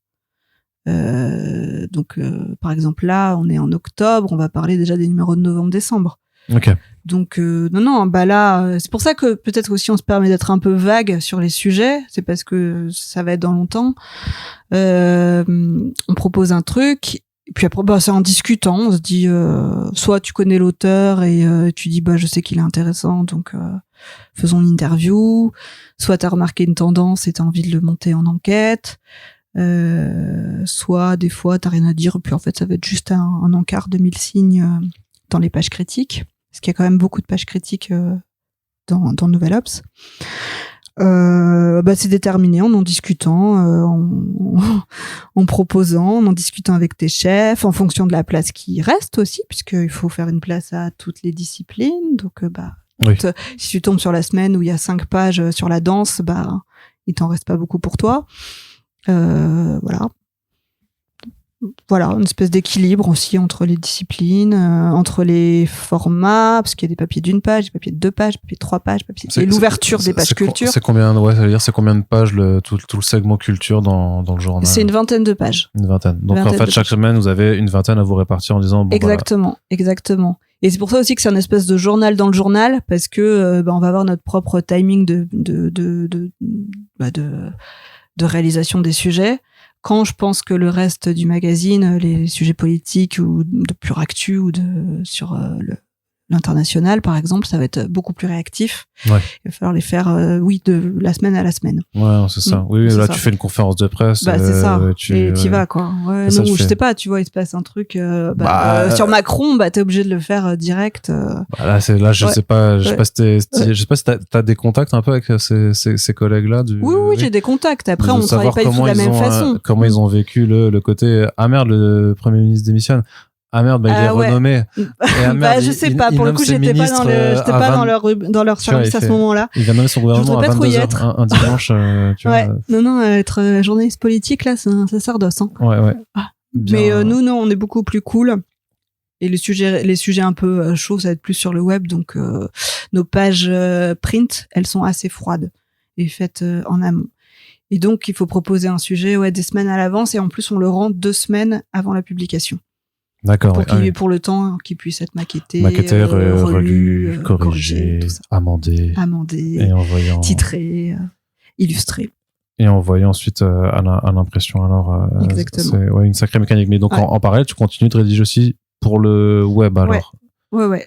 Et donc, comment tu répartis un peu ça, et comment tu répartis aussi quel sujet mérite les honneurs du print? C'est une super bonne question. Et c'est la première que je pose, du coup, des super bonnes. Non, elles étaient toutes bonnes. Au bout d'une heure, j'y arrive. Elles étaient toutes bonnes, mais là, j'ai peut-être moins de réponses. C'est un peu ça. Tu peux dire que c'est empirique. Voilà, c'est à l'instinct. C'est à l'instinct, c'est suivant le livre, l'inspiration du moment et la saison. Non, je rigole. Je sais pas quoi te dire. Moi, je sais que je sais pas si je peux dire ça, mais j'ai longtemps profité du web pour faire passer mes sujets obscurs, mes BD obscurs. Et j'avoue que moi, des fois, je m'en sers un peu comme filet de sécurité, où je sais qu'il va pas y avoir la place, ou que c'est un sujet un peu niche. Je vais le faire sur le web. Et puis m'auto-publier. Faut pas le dire, mais comme de mon héritage de journaliste web, où j'ai eu accès à absolument tous les boutons sur notre back-office, je peux appuyer sur publier. Donc en vrai, des fois, c'est-à-dire qu'il y a pas. Des fois, c'est un peu mon blog Bibliops, quoi. Ouais, c'est ça. C'est-à-dire qu'il n'y a pas de contrôle de. Franchement, après, franchement, j'abuse pas du tout. Hein. Oui, je fais pas de trucs absurdes. Oui, c'est juste que des fois, c'est des livres un peu abstraits, un peu obscurs, que je pense qu'ils sont pas prioritaires à traiter, mais que moi j'aime bien. Donc hop, je vais faire ma petite tambouille dans mon coin, et puis je vais publier. Ça, c'est pas mal quand même. Ouais, c'est pas mal. Non, mais je le fais moins. Je dis ça, mais je le fais moins. Maintenant, en général, je montre quand même mon œuvre au service web quand c'est sur Bibliops. Et puis, mais en général, il n'y a pas de problème. Hein. Surtout qu'après, en plus, j'imagine que vos services de communication doivent être informés de qu'est-ce qui est publié pour savoir quoi partager aussi sur vos réseaux sociaux, ou en faire des encarts dans une newsletter. Je sais pas comment ça fonctionne. La newsletter, c'est aussi moi qui la gère. Donc, c'est pareil, autogestion. Hein. Je sélectionne les articles que je veux. Mais j'essaie d'être équitable et de pas mettre que les tiens. De pas mettre que les miens, de répartir entre la BD, mais la tentation est grande. Non, franchement, pareil, j'abuse pas. Et puis, rééquilibrer entre les auteurs, les journalistes, quoi. Normalement, j'abuse pas. Pour ce qui est non, et ce qui a changé, c'est que quand moi je suis arrivée à Bibliops, c'était vraiment, on faisait un peu tout dans notre coin avec mon chef de Bibliops de l'époque. Vraiment, on faisait des papiers, on les éditait, on les titrait, on les programmait au jour qu'on voulait. Aujourd'hui, quand même, ça passe par le chef du service web, qui lui va déterminer quel jour on passe tel papier, quand est-ce qu'on va le programmer, et donc c'est lui qui communique aux réseaux sociaux, par exemple, au service des réseaux sociaux, ce qu'il faut mettre en avant. C'est-à-dire que dans ce cas-là, vu qu'il y a quand même des timings différents à gérer, est-ce que tu arrives à travailler sur plusieurs articles à la fois? C'est acrobatique. Et ouais, plutôt. C'est acrobatique, je trouve. On est un peu sur toujours différentes timelines en même temps. Ouais, parce que le web, t'es dans le show, tandis que t'as la tête dans 3 mois sur le print. Non, c'est un peu acrobatique, je trouve. C'est hyper compliqué. Le plus compliqué, je crois que c'est vers le mois de juin, où t'es encore en train de rédiger des trucs sur les livres qui sont sortis en mai, juin. Tu commences à préparer la rentrée littéraire. Ouais. Et quoi d'autre, et puis tu fais l'actu chaude sur le site, quoi. Donc t'es un peu dans 3 timelines à la fois. C'est un peu le cerveau retourné, quoi. Mais justement, est-ce que c'est la pire période? Parce qu'il y a des trucs qui sont cycliques, j'imagine. Ouais, donc forcément, le septembre. Oui, moi, septembre, la rentrée littéraire. Là, je suis en plein dans les prix littéraires. Voilà, parce qu'on doit faire des brèves à chaque fois qu'il y a la sélection d'un prix littéraire. Ouais. Donc, par exemple, la première sélection du Fémina, la deuxième sélection du Fémina, la troisième sélection du Fémina, puis le prix Fémina. Il y en a 3. Okay. Et puis, il y a plein de prix. Il y en a une dizaine de grands prix d'automne. Donc, t'as le Médicis, le Goncourt, le Vepler, l'Interallié. Enfin, bon, t'en as une petite dizaine comme ça qu'il faut suivre. Et ça, c'est un boulot vachement prenant, en fait. Et puis à la fois, faut continuer de rédiger. Non, mais je pense que juin c'est le pire. Après, tu reviens en fin août, donc pour la rentrée littéraire, ça reste musclé parce que cette rentrée a toujours lieu. Et puis après, t'enchaînes sur les prix. Et voilà. Puis après, t'enchaînes sur Angoulême. Et puis vers mars, tu peux te reposer. Juste mars, ouais. Donc t'as une fenêtre entre mars-avril, quoi. Mars-avril, où c'est peut-être un petit peu moins tendu. Un peu plus calme, sachant qu'il y a aussi pas mal de, parce que t'as les festivals de BD, je sais pas si tu les couvres aussi. Ouais, je les couvre pas beaucoup, moi, malheureusement. Parce que t'as Quai Début. Ouais, mais tu vois, ça on couvre pas, par exemple. T'as Landerneau, t'as le Fnac BD France Inter. Oui, mais ça c'est pareil, nous on fait que de donner le gagnant du prix, on fait pas chose d'autre. Vous faites pas toute l'actualité, parce que faut gérer les priorités de ce point de vue-là. Et les festivals, on n'en parle pas beaucoup. Non. Ouais. Mais parce qu'il n'y a pas le time, en fait. Oui, tout simplement.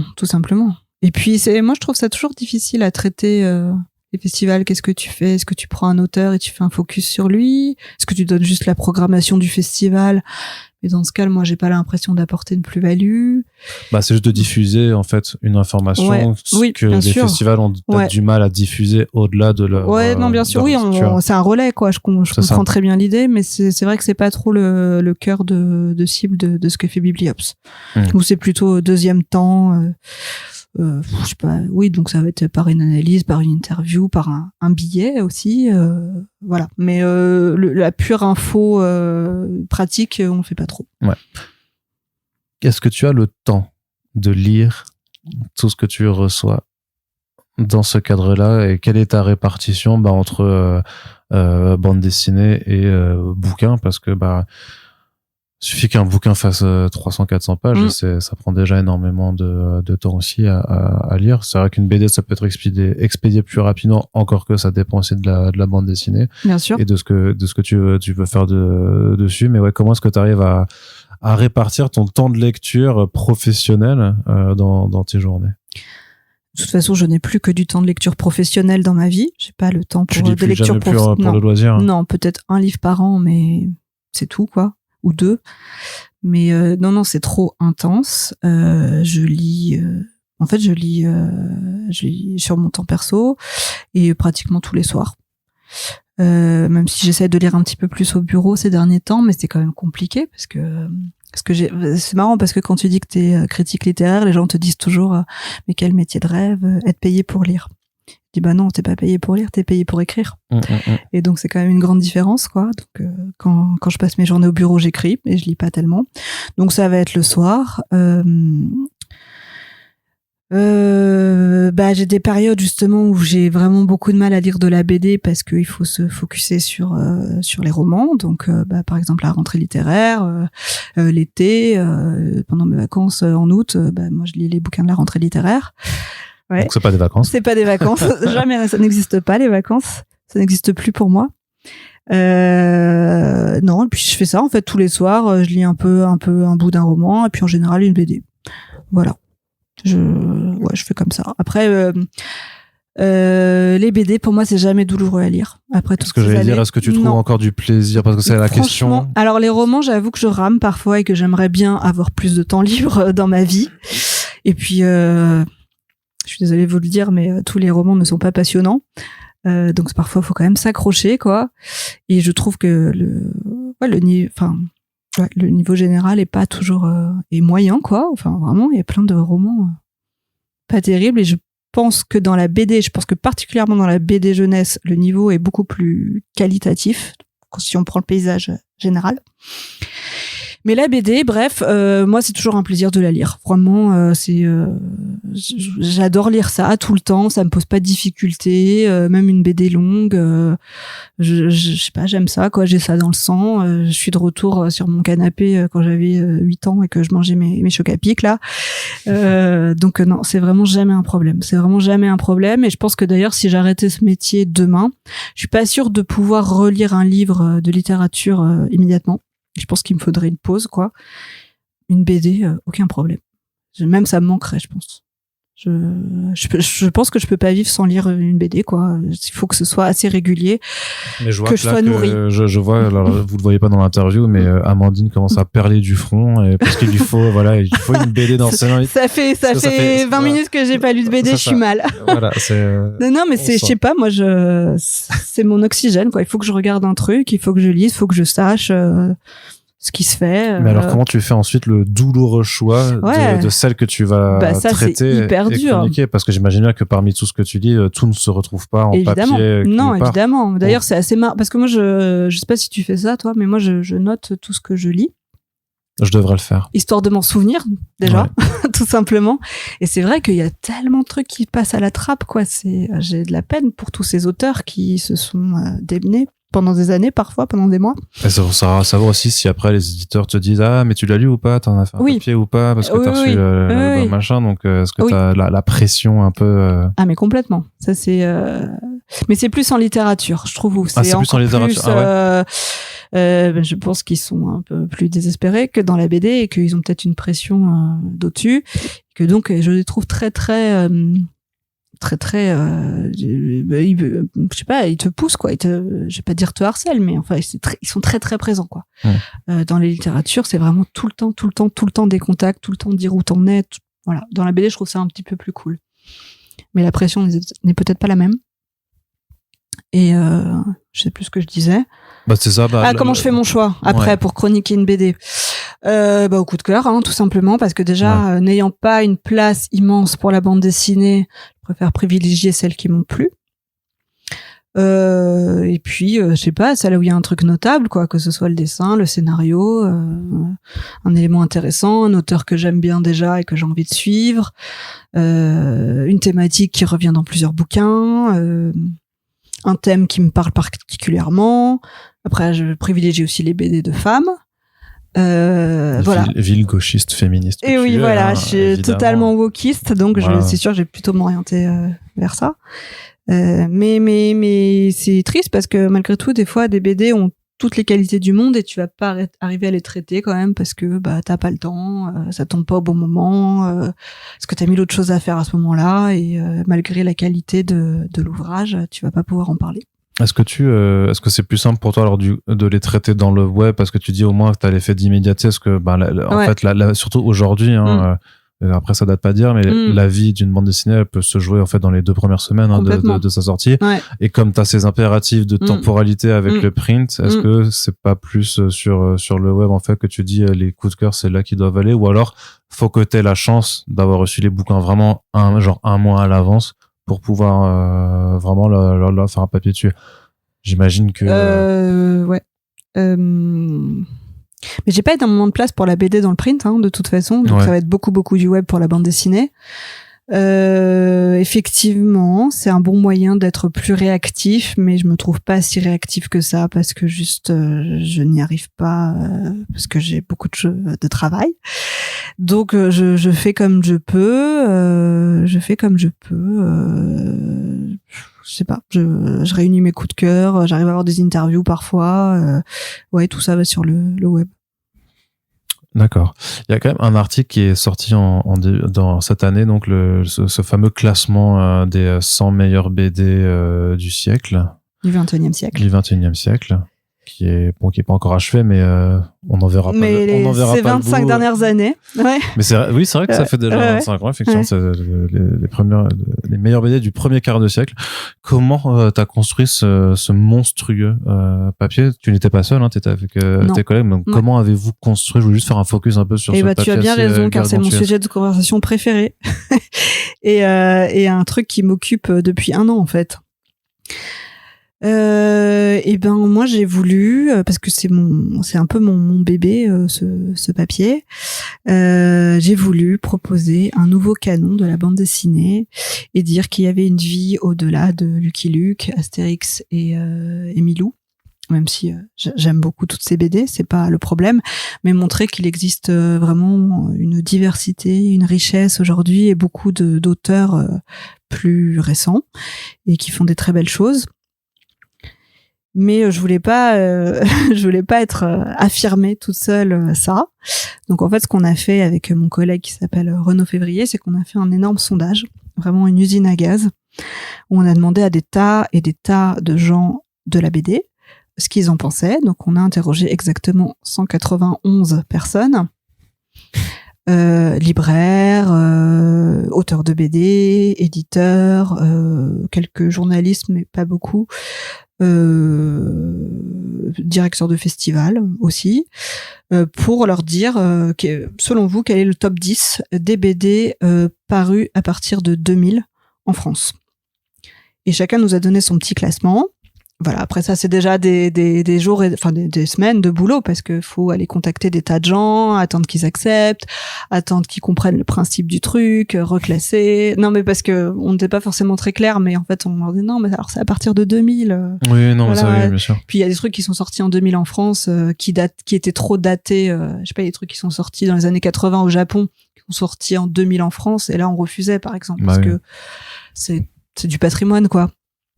Donc déjà, ça c'est tout un boulot d'aller contacter tout le monde. On a compilé tout ça, enfin Renaud a compilé tout ça dans un tableau Excel, parce que moi je maîtrise pas Excel du tout, mais lui il est très très fort en formules diverses et variées. Bon bref, ça a fait un grand sondage, les BD les plus cités ont été remontés dans le classement, quoi. Et puis on a fait un grand top 100. Voilà, de ce qui représente les meilleurs BD du XXIe siècle selon un panel d'experts. Voilà. Et t'étais surprise alors? Comment t'as vécu ces résultats là? Pas tant, puisque donc je peux révéler le premier. Le premier c'est Persepolis. Tout est en ligne. Tout est en ligne, hein, tout est public. Enfin public, c'est peut-être en payant, mais faut être abonné. Mais vous avez une offre. Tout à fait, très intéressant en ce moment. Il y a des offres, voilà. Ouais. Donc n'hésitez pas. En ce moment, je crois que c'est 6 € pour 6 mois d'abonnement. Donc un truc comme ça, ouais. Voilà, ça vaut le coup. Donc le premier c'est Persepolis de Marjane Satrapi, et bon, je pense qu'il y a plein on peut l'analyser, enfin on a fait de longues analyses pour savoir pourquoi celui-là, mais c'est une BD qui a été une espèce de révolution parce que c'était un truc qui parlait d'un sujet de géopolitique inconnu, avec un graphisme hyper simple par une femme, et puis c'était aux éditions de l'association, et je pense que c'est pas anodin parce que ça pouvait sans doute à l'époque pas être publié dans une autre maison. Voilà, quelqu'un qui a mis une politique d'auteur au cœur de son fonctionnement. Donc c'est pas du tout surprenant, mais c'est très heureux. Je pense qu'on est tous d'accord pour dire que Persepolis c'est une super BD. Voilà, après les suivants, il y a Fun Home d'Alison Bechdel. Donc voilà, BD comics. Mais il y en a, si tu prends le top 6, il y a 3, enfin il y en a, mais j'ai noté, c'est marrant, il y a 3 auteurs et autrices américains. Il y a Chris Ware aussi. Il y a Chris Ware et t'as Emile Ferris qui est juste en fait dans le top 6 en fait. Exactement. Ouais. Donc t'en as 3, la moitié sont américains dans le top 6 en tout cas. C'est cool. De ce classement. Ce qui est bien, après, ça appartient toujours, moi, à ce que j'appelle le comics qui n'est pas du comics. Exactement, tu vois, le graphic novel. C'est ça. Je déteste cette appellation, mais oui, voilà. Alors, en fait, c'est des bouquins qui sont pas sortis en fascicule aux États-Unis, quoi. Ils sont sortis directement. Totalement. Alors, un peu plus bas dans le classement, il y a Walking Dead. Oui, j'ai vu. Et il y a Mr. Miracle aussi. Et Mr. Miracle, ouais. Bah, qui avait eu droit à une nomination au FIBD, au FIBD, ce qui me semble être du coup l'un des rares comics de super-héros à avoir été un petit peu considéré. Encore qu'il y avait les Tortues Ninja qui étaient dans la sélection de la série à un moment quand même, ce qui n'était pas volé du tout. Hein. Mais voilà, sinon en général, oui, le comics c'est toujours c'est Chris Ware. Oui, évidemment. Mais après, c'est difficile aussi de leur renier leur talent. Non. Ouais. Bien sûr, mais c'est pour ça que. Après, c'est sûr que c'est très intéressant parce que dans ces premiers du classement, c'est beaucoup de l'autofiction, l'autobiographie même, et beaucoup sur des papas absents. On a constaté ça. Et c'est marrant que ce soit ça qui parle le plus au lecteur, quoi. C'est super intéressant. On est tous les enfants de pères absents. Oh, c'est ça. En tout cas, on a tous envie d'en parler. Et non, mais c'était une opération que moi j'ai trouvé assez passionnante à faire, qui nous a demandé des mois de boulot. Voilà. Après, on a décliné des tas d'articles autour de ça, une analyse de Stop justement. On a un petit peu expliqué notre méthode aussi. On a sorti les top 10 de certains auteurs de BD qui avaient voté, dont par exemple Luz, Théo Grosjean aussi, Anouk Ricard. Voilà. Et là, l'événement actuellement, parce que j'en profite pour le dire, c'est que nous sortons un hors-série print en papier. Alors, le podcast sera mis en ligne dans quelques semaines. Il sort quand? Il sort jeudi 23 octobre. Le jeudi 23 octobre. Donc, il sera a priori encore en kiosque, parce qu'il va rester en kiosque 3 mois. 3 mois, oui. Donc, il sera toujours en kiosque. Ouais, c'est bon. On pourra encore l'acheter. Il sera mis en ligne courant novembre, donc le podcast. Okay, donc, oui, il sera toujours en kiosque. Eh bien, actuellement en kiosque, donc, il y a le hors-série qui est décliné de ce grand top 100. Voilà, où on a fait vraiment les critiques des 100 albums cités. Donc c'est pas mal parce que ça fait une espèce de petit catalogue un guide de lecture, voilà, de très bons albums qui sont sortis depuis 2000, voilà, où il y a vraiment à boire et à manger, chacun peut trouver un truc qui lui plaît, enfin vraiment c'est très très divers quoi. Et puis on a agrémenté ça d'articles un peu historiques sur l'histoire de la BD, d'analyse, de réaction, voilà, on a demandé leur avis à Catherine Meurice, à Alison Bechdel aussi, et voilà, et puis c'est un bel objet quoi, qu'on peut garder chez soi, voilà, qui me semble très agréable à lire, enfin voilà, si ça vous intéresse, c'est disponible en kiosque. C'était compliqué d'adapter donc ce grand classement quand même, en c'était grâce vrai du boulot. Magazine. C'était beaucoup de boulot parce que déjà dans l'article web, les critiques, il n'y avait pas 100 critiques. Non. C'était un peu par tranche quoi. On en avait fait quelques-unes. Donc il a fallu toutes les faire. Ça veut dire relire aussi tous ces bouquins-là, les trouver déjà, et puis les relire, et puis les critiquer, et puis ouais, vous pouvez parfois critiquer de mémoire, mais des fois c'est très très loin quoi. Enfin moi je sais par exemple j'ai chroniqué Nana. Ça faisait hyper longtemps que j'avais pas lu Nana quoi, donc waouh, faut s'y remettre. Ouais, et puis en fait on a fait ça en un temps hyper court. Donc ouais, il a fallu carburer, c'était très compliqué dans une période qui est déjà compliquée puisque c'est celle de la rentrée littéraire qui pour moi est déjà très chargée. Et puis ouais, au milieu, il fallait faire des articles sur la BD. Donc ouais, ça a été un peu compliqué. Alors pas dans le fond, hein, c'est pas compliqué de rédiger un article sur la BD. Et en plus, c'est ce qui m'intéresse. Oui, quand ça te passionne, c'est toujours. Et quand ça te passionne, c'est juste que c'était musclé quoi, niveau timing. Mais c'est plus ça le vrai souci. Sur le fond, je n'ai pas rencontré de problème particulier. Quelle place trouves-tu qu'on accorde à la bande dessinée dans les médias généralistes? Une place trop présente. Je trouve que c'est timide. Je trouve que ça reste timide et que c'est quand même étrange après toutes ces années de bonnes BD publiées et où il me semble que la BD est acceptée comme une discipline artistique à part entière qui a autant de qualité qu'une autre. Je trouve ça timide. Je trouve que des fois on se retrouve face à des chefs-d'œuvre quoi, et qui n'ont pas la place qu'ils méritent. Voilà. Enfin, c'est une question que je me pose beaucoup. J'arrive pas trop à analyser pourquoi pourquoi ça, je sais pas, ça conquiert pas les directeurs des rédactions, pourquoi ils s'y intéressent pas plus, pourquoi pas d'une place plus large. Je ne sais pas, je pense que c'est juste une question qu'ils ont moins de connaissances là-dessus et que du coup on s'y intéresse moins, du coup on laisse moins de place, voilà. Donc si toi tu devenais chef de rédaction, alors là... il y aura un cahier spécial BD tous les mois, au moins une fois par mois. Dans déjà, tu vois, déjà ne serait-ce que parler d'une BD par semaine, je trouve que ce serait pas délirant et c'est déjà pas ce qu'on fait. Ah oui. Oui, il y a pas une BD chroniquée par semaine. Parce que il y a plein d'autres livres à chroniquer, que les pages sont pas extensibles, je comprends. Mais non, la BD, elle a une place mineure par rapport à la littérature, par exemple. Et tu t'essaies un peu de regarder si tes collègues dans d'autres journaux en parlent plus ou moins. Ouais, je m'intéresse beaucoup à ce que font mes collègues. Il était dans le podcast, donc on peut faire un big up à Jérôme Lachasse. Bien dont sûr, j'imagine toujours. que tu suivais et que tu continues à suivre les travaux. Assidûment. Même si maintenant ils sont derrière un paywall, donc forcément c'est... Ça je lui avais dit, hein. J'avais prévenu Jérôme, tu vas découvrir le paywall, ça va être compliqué pour toi. Bah ouais. Après BFM, il est sur Livre Hebdo, et Livre Hebdo, c'est pas tout, déjà c'est un paywall. C'est la presse professionnelle. Et en plus voilà, c'est vraiment pas tout le monde qui accepte de payer pour lire ses articles. Et puis pour l'instant, il fait pas le même genre d'article sur Livre Hebdo qu'il faisait pour BFM. Non, c'est pas les mêmes longs formats. Ouais. Donc on en reparlera avec Jérôme de toute façon, mais voilà, mais au-delà de Jérôme, j'imagine que tu essaies de regarder un peu tout ce que... Bien sûr, non, je m'intéresse beaucoup, moi je lis vraiment beaucoup de choses. Le Monde a fait quand même un travail assez extraordinaire, je trouve, de conquérir du terrain, si j'ose dire. Déjà, ils ont une journaliste spécialisée en manga, quoi, qui fait ça à plein temps, et je pense que c'est une des seules journalistes de France à parler bande dessinée, à n'avoir que cette activité, quoi, parce que les autres journalistes que je connais sont en général entre deux rubriques. Ouais, c'est ça. Comme c'est mon cas, puisque moi je fais la littérature et la bande dessinée. Ouais. Je regarde Le Monde, je regarde un peu qu'est-ce que je regarde? Je regarde Libé, évidemment, qui sont pas mal qui en parlent pas mal, quoi.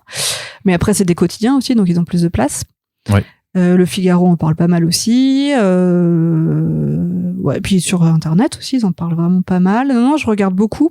T'essaies de suivre aussi ce qui reste de presse spécialisée avec Hazmat, des BD, les cahiers. Les cahiers, Les cahiers, j'achète quand même assez souvent. Je trouve que leurs sujets de couve sont assez bons. Donc, j'achète assez souvent. Écoute, je regarde même Charlotte. Le magazine dont on ne doit pas parler. Voilà, dont on ne peut pas prononcer le nom. Non. Mais j'ai lancé une newsletter perso. Oui, tout à fait. Je sais pas si tu voulais en parler ou pas, mais... C'était tout à fait dans le cadre de ce podcast que tu peux en parler, effectivement. Super. Ouais. Mais justement, en fait, j'essaie de faire une petite revue de presse dans cette newsletter et mon but en la lançant, c'était aussi de montrer qu'il y avait une actu riche et que vraiment, c'était pas compliqué de trouver des articles qui en parlaient. Alors moi, je la fais plutôt tous les mois, mais on peut en trouver toutes les semaines. Que en fait, l'actu de la BD, elle est vraiment présente, nourrie, et que c'est contrairement à ce qu'on veut croire, c'est pas une niche, et que vraiment, c'est un truc hyper vivant, quoi. Comment c'était une façon d'évacuer tes je sais pas, frustration peut-être de même si tu peux faire beaucoup de choses, je suis quand même pas malheureuse comme personne, mais qu'il y avait une envie de plus. Je pense qu'il y avait mais en fait c'est aussi lié à le fait que Twitter, X, c'est vachement étiolé. Non, ici on peut deadnamer Twitter. On peut deadnamer Twitter, ouais, donc alors je dis Twitter, après tout. On était là. C'est quand même la grande spécialiste des revues de tweets, donc dans mon cœur ça restera Twitter. Puis on était là avant que l'autre connard rachète le truc, donc vraiment. Complètement. Let's go. Non, mais en fait, comme plus personne ne me lit sur Twitter, parce que là, les comptes qui sont mis en avant, c'est clairement pas le mien. Non, c'est sûr.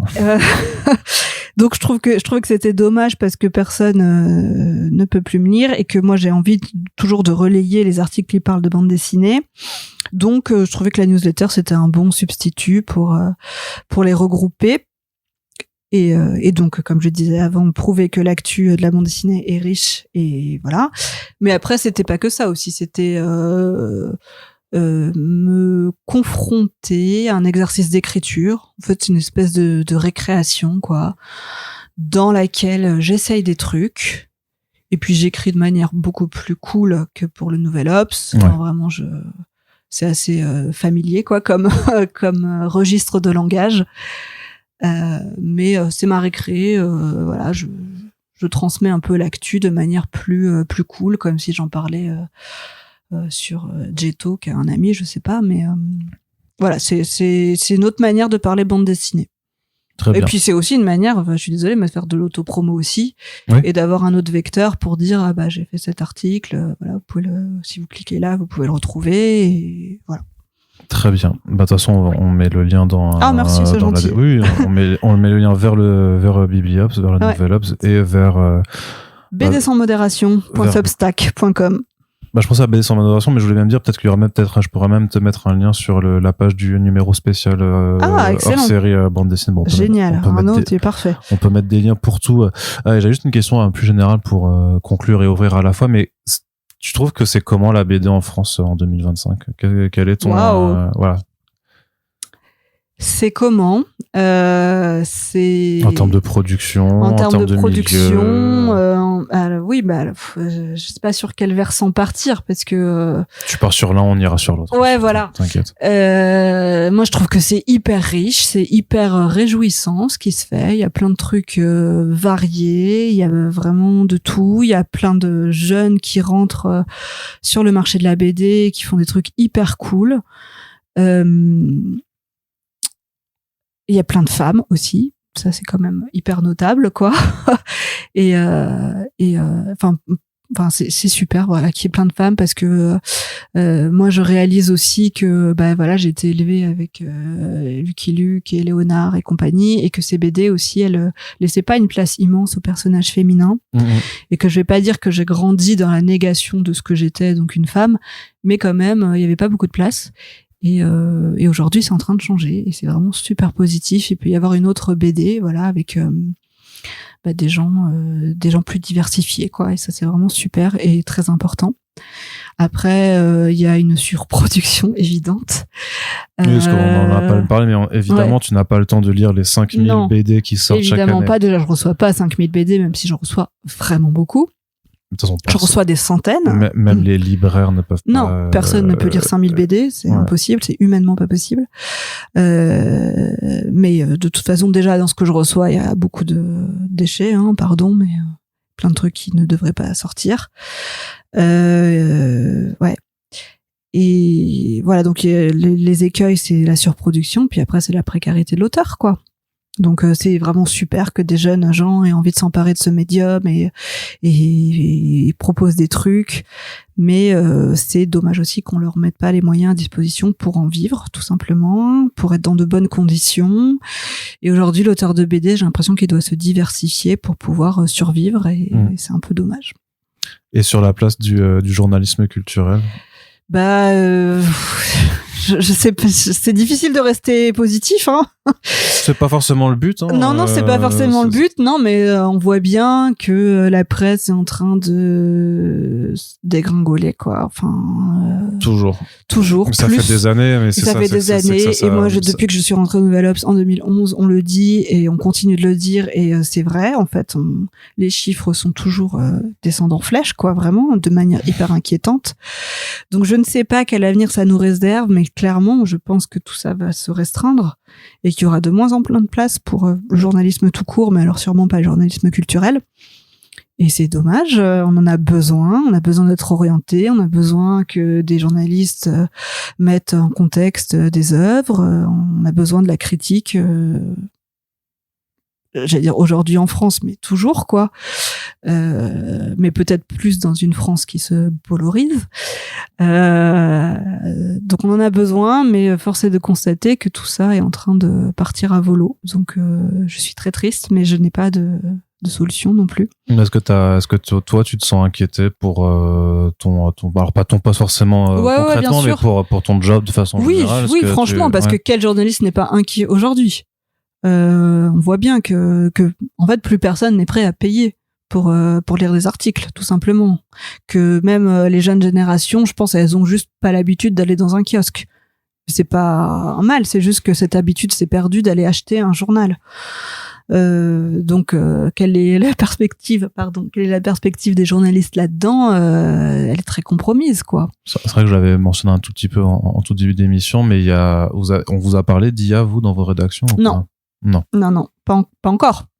Mais ça peut arriver, ça nous pend au nez, Non, on nous a pas parlé d'IA. Donc voilà, je touche du bois. Pour l'instant, on peut faire de la critique, des articles écrits par des humains, où je pense qu'il y a quand même une petite réflexion derrière. C'est précieux, on essaie de le sauvegarder tant qu'on peut, mais c'est tant qu'on peut, quoi. C'est rien n'assure qu'on fera ce métier toute notre vie. Très bien. Mais c'est hyper dur de finir sur une note comme ça, quoi. Oui, alors vrai. Que moi, j'ai envie de parler du positif de la BD et des choses chouettes que nous font les auteurs d'aujourd'hui, mais voilà. Tu sens qu'il y a une pour revenir là-dessus, parce que j'ai pas envie de courir sur un truc, c'est dark, quoi. Après le format même de The Pulse a toujours été pensé quand même pour attirer l'attention sur ce qu'est la réalité de ce milieu, de voir au travers de vos parcours respectifs, en fait, que c'est évidemment que c'est pas compliqué, et surtout que c'est pas gagné, en fait. Mais pas du tout. Vous avez une place, en fait, à laquelle vous avez pu sur laquelle accéder, vous avez pu accéder. Mais je veux dire, c'est remis en jeu tous les jours. Mais complètement, et puis de plus en plus. Puis oui, l'IA, c'est une menace supplémentaire, mais de toute façon, la situation des journaux, elle est catastrophique. La situation financière va super mal. Donc à partir de là, je sais pas comment on peut s'en sortir. Je sais pas ce qu'ont dit les autres là-dessus. Je suis pas sûr qu'ils soient très optimistes non plus. Non, il y a pas. L'optimisme n'est pas ne prédomine pas, parce que ce soit. Encore qu'avec Jérôme, ça allait, je trouve. C'est bien. Quel garçon positif. Mais pour Frédéric, tu vois, c'était pareil, le fait de passer d'une radio de France Inter et de pouvoir continuer sur une émission, donc sur une plateforme privée et donc payante aussi, ça apporte aussi plein d'enjeux, mais ça traduit aussi la réalité de comment la culture continue, pourtant la pop culture en l'occurrence, parce que pour moi la BD c'est aussi de la pop culture. Bien sûr. D'être perçue effectivement par les gens qui ont les commandes. Et bon, j'ai envie de dire que s'il y avait pas des gens comme toi et certains de tes collègues en fait au pôle culture, bah sûrement qu'il y aurait juste pas de BD en fait. Mais complètement. Non, ça vient de la volonté du journaliste. Voilà, c'est sûr. Ça. Et de la même façon qu'il y avait pas beaucoup de BD non plus avant que t'arrives. Et c'est aussi ça, en fait, sur lequel j'aimerais bien. Mais après, je pense que les personnes qui nous écoutent sont déjà un peu convaincus quand même. Mais voilà, de mettre l'accent sur ça en fait, sur l'importance de militer aussi, juste pour qu'on parle de ces cultures-là dans dans tous les médias possibles, parce que sinon effectivement, bah il restera que voilà je vais dire des connards comme moi qui font ça juste sur le web en semi-pro on va dire, et des sites bénévoles ou des trucs spécialisés, mais des sites spécialisés qui ne sont va être rédigé par IA hein. Voilà et qui ou non mais je pensais ou des amateurs non mais je pensais même à des revues spécialisées, mais en fait il y aura plus que ça, que des médias spécialisés vraiment qui ne parlent qu'à des gens a priori déjà très intéressés, donc qui n'ont pas cette possibilité qu'ont les médias plus généralistes aussi d'aller chercher un public moins connaisseur, voilà, qui peut être le public découvreur en fait de bande dessinée, parce que évidemment je prends un exemple très concret, mais sur First Print avec l'accompagnement qu'on fait du label 119, bien sûr que tous les gens qui écoutent les podcasts que Mathieu Bablé ont déjà lu du Mathieu Bablé et connaissent donc et savent déjà que ça vient de sortir. Quand tu fais un papier dedans disant c'est les 12 BD de cette rentrée à lire, il y a sûrement pas mal de gens encore qui peuvent découvrir un Mathieu Bablé. Complètement. Non, c'est pas du tout le même public, on est d'accord. Voilà, et tout un tas d'autres BD qui méritaient d'être découvertes. Je sais que t'as parlé notamment du Sibylline aussi chez Glénat. Voilà, il y a plein de bouquins comme ça de Sixtine Dano. Voilà, donc qui méritent d'être vus. Mais voilà, quand toi t'en parles dans un média généraliste, ça touchera pas les mêmes personnes qui suivent Actua BD ou Livre Hebdo ou les cahiers de la BD. Oui, non, c'est un autre lectorat, c'est sûr. Mais après, c'est vrai que l'envie d'écrire sur Substack, écrire une newsletter, ça vient aussi, je pense, de cette peur de la disparition du journalisme culturel et potentiellement peut-être un jour du Nouvel Obs. Je sais pas, je le souhaite pas, mais le plus tard possible. Mais c'est aussi diversifier les cordes à mon arc et peut-être montrer que moi c'est le cœur de ce que j'ai envie de faire, c'est de parler de bande dessinée, et peut-être le montrer par un autre biais quoi. Et voilà, je sais pas, j'ai l'impression que quand je sais pas comment dire ça, mais c'est un peu, on se pipolise quoi en fait, on se pipolise un peu pour montrer, tu vois ce que je veux dire. Oui, tout à fait, bien sûr. On se pipolise, on se met un peu en avant, on essaie de montrer un peu les capacités de ce qu'on sait faire et du sujet sur lequel on a envie de parler. Et j'ai l'impression que quand tu te spécialises et que tu montres un peu sur tous les réseaux que t'es spécialisé là-dessus, bah quand même ça prend quoi. Oui, bah après ça c'est la personnification ou l'individualisation qui est propre aux réseaux sociaux et que. Oui, c'est ça. Complètement. Et qu'on est obligé en fait. C'est ça. Hein. De prendre à bras le corps, parce que sinon effectivement tu n'existes plus en fait. Exactement. En tant que tel, parce que maintenant ce sont les codes tels quels. Mais l'important c'est que t'as envie.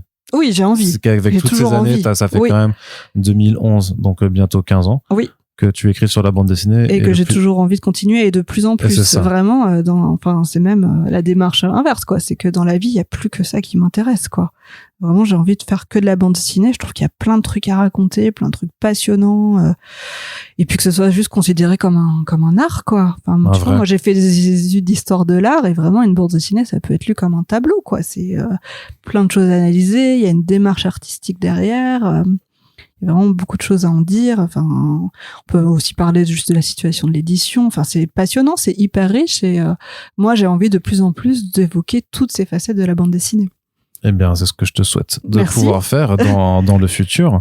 Et on te retrouvera de toute façon prochainement, puisque quand même les gens le savent, parce qu'on l'a déjà posté sur nos réseaux, parce que tu lis des comics aussi, beaucoup plus de comics depuis quelques mois. J'essaye de m'y mettre, car c'est un peu mon angle mort. Voilà, mais justement, c'est pour ça qu'on t'a fait venir dans notre jury, dans notre grand jury des First Print Awards à Amandine.